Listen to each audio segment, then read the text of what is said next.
History, a premier and paramount priority for progress of a people, arguably the single most important cultural property. It is the great unifier of all societies, from classical to contemporary.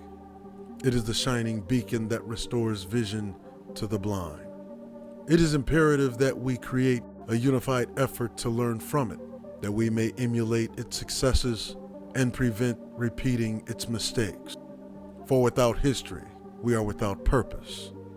We are without identity. Welcome to the gray area, where we examine history in hindsight.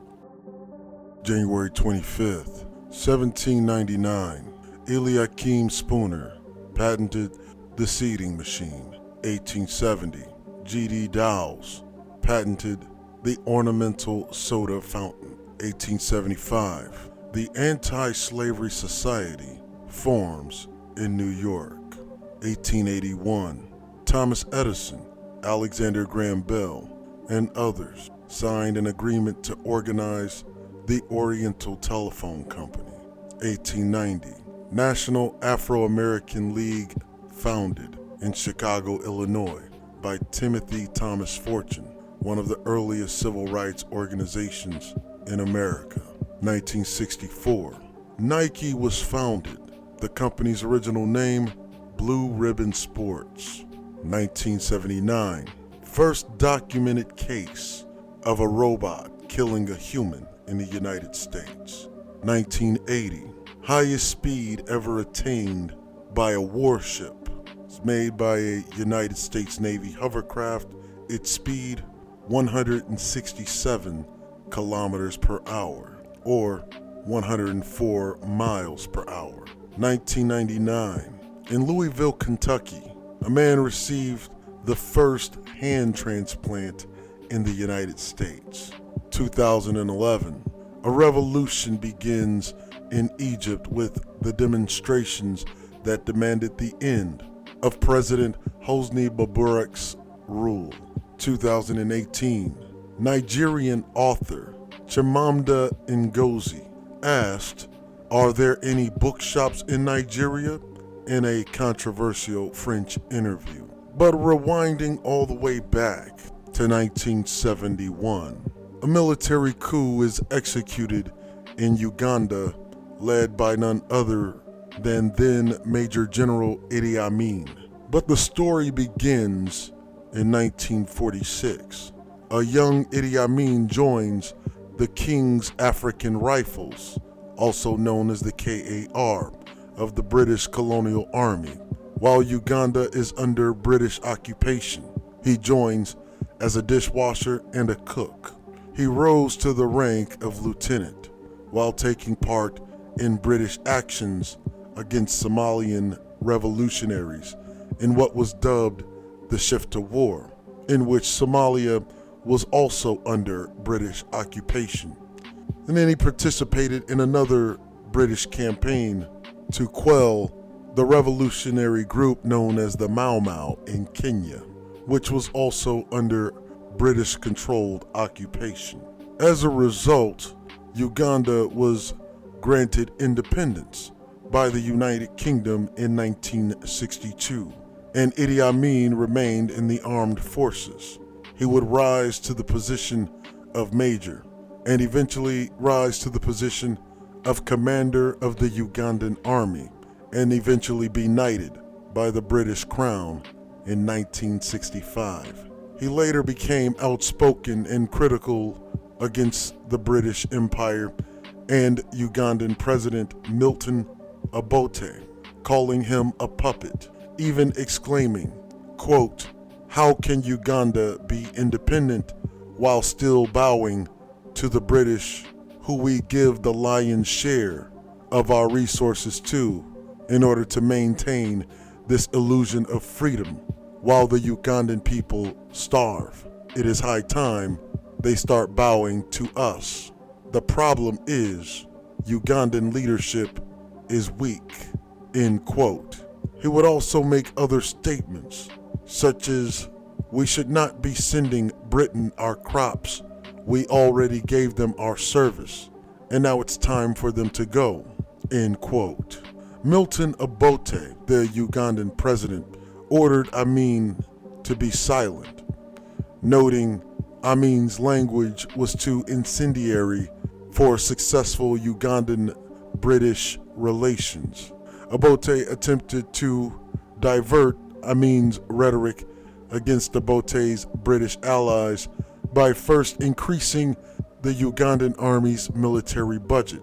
When that did not work, he began to constrict Uganda's military budget. Then, by labeling any criticism of the United Kingdom or British-Ugandan relations as subversive and punishable by law, until the conflict between Obote and Amin reached a critical nexus, and Obote planned to arrest Amin, accusing him of misappropriating military funding. Mind you, Obote constricted military funding, and Amin pushed back by declaring Obote a liar, a fraud, and he began to launch a military coup in 1971, successfully declaring himself president. During his years in power, Amin shifted completely away from being a Western ally of the UK, the US, and Israel, pivoting to Ugandan nationalism, nationalizing all resources, and allying with Libya's Muammar Gaddafi, Zaire's Mobutu Seko, the Soviet Union, and East Germany. In 1975, Amin became the chairman of the Organization of African Unity, a Pan-Africanist group designed to promote solidarity amongst the African nations. It is integral to note the Organization of African Unity was the precursor to the African Union, later realized under Muammar Gaddafi's leadership. However, being displeased with Idi Amin's nationalist agenda, the UK completely broke diplomatic relations with Uganda in 1977, and Amin, at that point, had been declared an enemy of the West.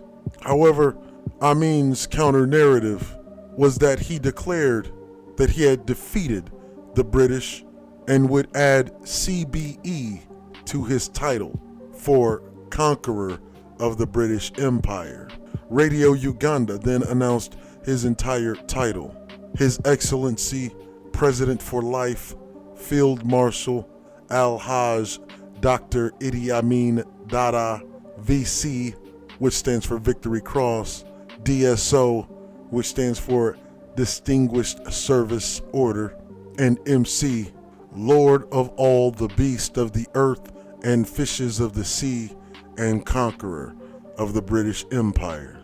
As Amin's rule progressed into the late 70s, there was increased unrest due to his persecution of political dissidents and a specific subsect of ethnic minorities, specifically British, UK, and former President Obote sympathizers and those referred to as half-blood or half-caste, which were those who were mixed with European. He then attempted to garner alliance with neighboring African countries, specifically Tanzania, in which then Tanzanian President Julius Nyerere, who was loyal to the British Crown, refused to ally with Amin. And after being asked by Amin, "What are the British doing for Africa that we cannot do for ourselves?" End quote. Julius Nyerere responded, claiming, "Tanzania has good relations with the West, and we will not compromise it for a Ugandan alliance." Displeased by Tanzania's refusal, Amin would then subsequently attempt to annex Tanzania's Kagera region in 1978, even against the recommendations of his former senior advisor, Ugandan nationalist Yoweri Kaguta Museveni, who warned that such a course of action would be ill-advised. Idi Amin, however, disregarded those recommendations and proceeded to deploy his forces into Kagera, Tanzania. In response, Tanzania President Julius Nyerere had his troops, along with British allied forces in Tanzania, as well as Amin's own former colleagues Yoweri Museveni and Tito Okello, would assist in the deposing of Amin. They captured Kampala in the spring of 1979 and ousted Idi Amin from power. Idi Amin went into exile, first in Libya and then in Saudi Arabia, where he lived until his death on August 16, 2003. Whether you agree or disagree with Amin's actions, nevertheless, it stands as an example. Here is a man who grew up under the oppression of British-occupied Uganda, joined the British-controlled Ugandan military, rose through the ranks from a noble cook and dishwasher, learned how power is structured and how power works, and ambitiously grabbed power in an attempt to see a truly free Uganda without the outside influence of British oversight. However, with power comes paranoia, and with it, a peculiar intoxication. But there is no greater cost than the price of freedom. And it begs to question, what are you willing to sacrifice for it? Amin was willing to pay the ultimate cost, and he did. But in doing so, he also left his mark on history. You see, history, much like time, waits for no man. It is ultimately up to us to decide whether we choose to make it or be the reason we repeat it. However, no matter what side of it that you stand on, you can only learn from it by looking at history in hindsight.